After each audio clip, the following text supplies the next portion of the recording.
Buenas noches, profesora, compañeros. El día de hoy vamos a realizar un análisis sobre el libro Ecuador, Señas Particulares del autor Jorge Enrique Adón. Nosotros nos tocó analizar el capítulo número 7, que se trata sobre los símbolos como suplementación de la realidad. Para ello se ha trabajado con unas diapositivas, analizando tanto el capítulo relacionado con las épocas coloniales y las épocas aborígenas. Se habla de que cuando nos referimos a la patria, nos referimos a un vínculo que existe entre el espacio en el que habitamos y el efecto que tenemos hacia él.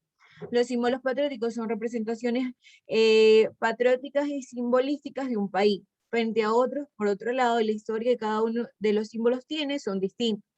En el caso de la bandera del país de Ecuador, Colombia y Venezuela, tienen una historia en común. Se basa en la cruzada liberal de Simón Bolívar, por motivo en el que todas las personas debemos estar y tener respeto a los símbolos patrios, que son el himno nacional, la bandera y el escudo. Uno de los actos particulares también de estos países son el color que los representa, puesto que estos países tienen el color rojo, amarillo, rojo y azul, perdón, amarillo, azul y rojo, como colores distintivos de dicho país. También se menciona que el patriotismo no solo lo podemos demostrar en ceremonias al amparo de los símbolos, sino que las personas no saben el verdadero significado que tiene cada símbolo patrio.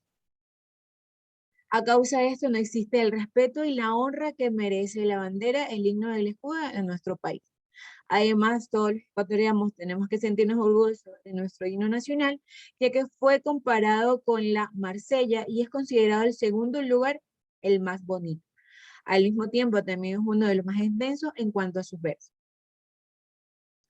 Para concluir, el país ha sido pretendido en su ausencia y va cambiando el modo de pensar de las personas a causa del desarrollo de las historias. Por eso ha cambiado nuestros símbolos patrios.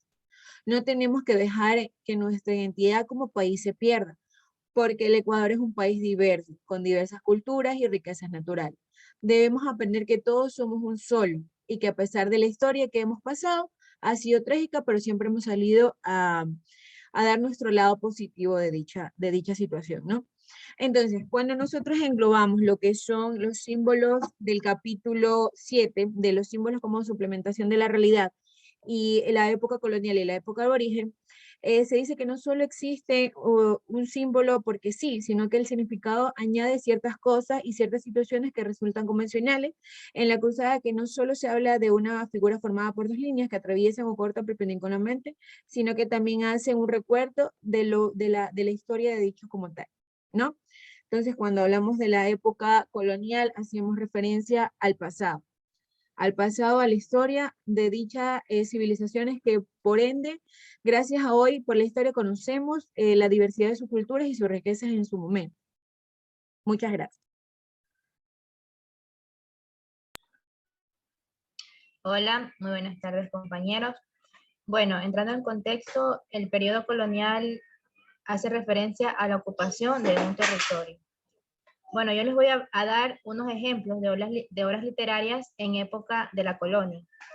Para comenzar, tenemos al autor, escritor Juan de Espinosa Medrano, que él fue un escritor religioso peruano, destacado por sus poesías y obras teatrales. Entre sus obras está El amar su propia muerte, que es una comedia de tema bíblico. Por consiguiente, está El hijo pródigo, que es una dramatización teatral. Su nombre es una versión de la parábola bíblica, pero con fuertes elementos indígenas. Ambas creaciones son de escritos en quichua. Por consiguiente, tenemos lo que es la novela Maravilla, que es una obra póstuma de aquel escritor, ya que se publicó en 1695. Estuvo conformada por 30 sermones diferentes del religioso. Por otra parte, tenemos a una destacada escritora, como lo es San Juan de la Cruz, que desarrolló ampliamente la poesía mística, una corriente eminentemente religiosa, basada en las experiencias del ser humano con lo sagrado. Entre sus obras está Amor es más laberinto, que es una comedia teatral estrenada en 1989.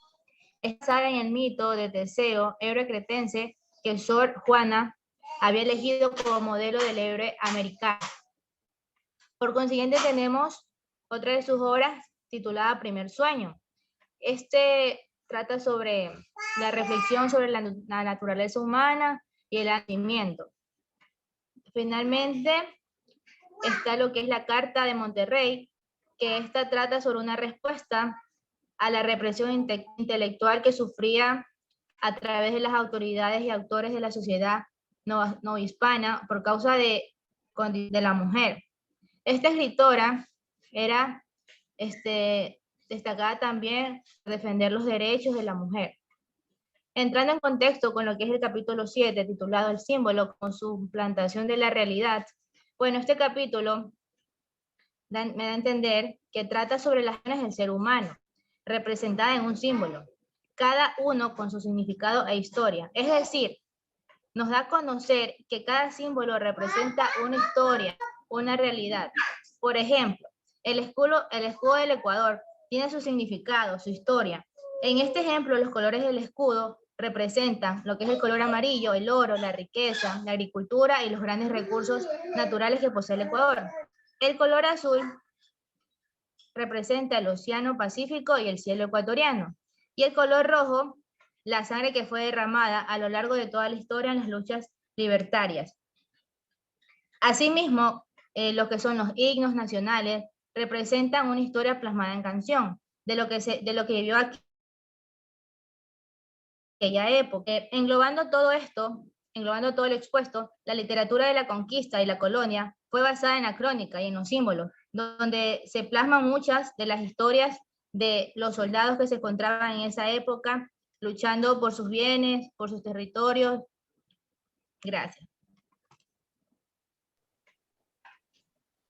El símbolo como suplantación de la realidad. Este capítulo indica la importancia del símbolo en nuestra vida, tanto informal como formal. Formal en la parte que menciona a los símbolos de las cruces, la letra del himno nacional, escrita por Juan León Mera y entonada por Antonio Neumann. Banderas y los escudos, símbolos religiosos y patrióticos que hay que mostrarles respeto por la historia que esconde en sus figuras emblemáticas e intangibles. Informal en cualquier figura que da un mensaje que sea guía o de una enseñanza simple. Un símbolo puede ser venerado, odiado, dependiendo de la historia.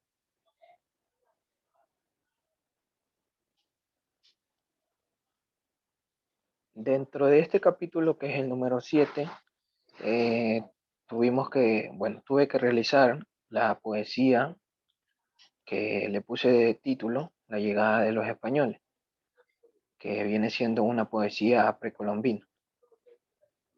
En las noches donde el holocausto asistía a los españoles, los indígenas mostraban con furor sus voces de aquel enfrentamiento escalofriante y nefasto, modesto y a la vez inestable, sin un ganador definido. Las estrellas blancas se volvían rojas al observar con dolor el duro espectáculo por la supervivencia y la ganancia de territorio, sin tener en cuenta el trastorno psicológico del horror, impregnado en los indígenas en su tierra de paz y libre albedrío. Los saludaban y a la vez los mataban, triste realidad, pero supieron conllevarla aún arrinconados, sin ayuda y con sed de lucha. Sobrevivieron acoplándose a las exigencias de los blancos, esclavizados pero con la esperanza de salir de ese infierno escandaloso. Dentro también del capítulo 7 tuve que realizar una narración, también que es colombina. Similar a la historia de películas, ocurrió un hecho paranormal en el pueblo de un indígena. Le decían Pancho, uno de los nombres de los hombres más queridos y exploradores de su pueblito. Uno de esos días de aventura, Pancho y uno de sus amigos de aventuras deciden ir a la selva en busca de una vieja mina de oro que se encontraba en las profundidades de aquella. Pero el amigo de Pancho, un poco dudoso, le preguntó quién había dicho tal información. a lo que él respondió que en sus sueños un anciano que ya había fallecido le había dicho la dirección exacta de tal mina y que quería ir a corroborar si era verdad.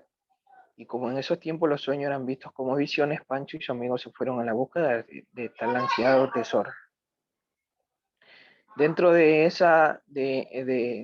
la selva, ellos realizaron la búsqueda, pero cuando ya iban avanzando en su camino, justamente el camino se comenzó a poner con mucha niebla. Entonces ya ellos ya se habían perdido.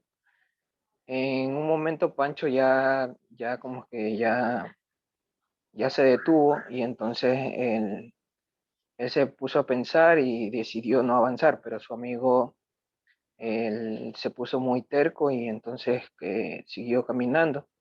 Y justo cuando él iba a dar otro paso, cae a un barranco. Entonces él muere y Pancho no sabía qué hacer. Entonces decide regresar a su pueblito y, y él fue discriminado porque no sabían si creerle o no creerle porque en realidad nadie se atrevió a ir a revisar si en realidad había un barranco en medio de una selva. Entonces él fue encarcelado y terminó su vida en una cárcel, pero él vivió atormentado porque en las noches él siempre soñaba con su amigo y soñaba con el señor que le decía que en la selva había una mina llena de oro. Gracias.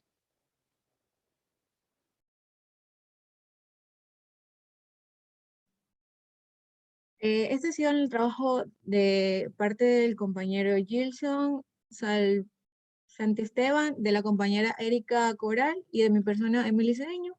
Espero que haya sido de su gusto, profesor y compañeros. Muchas gracias.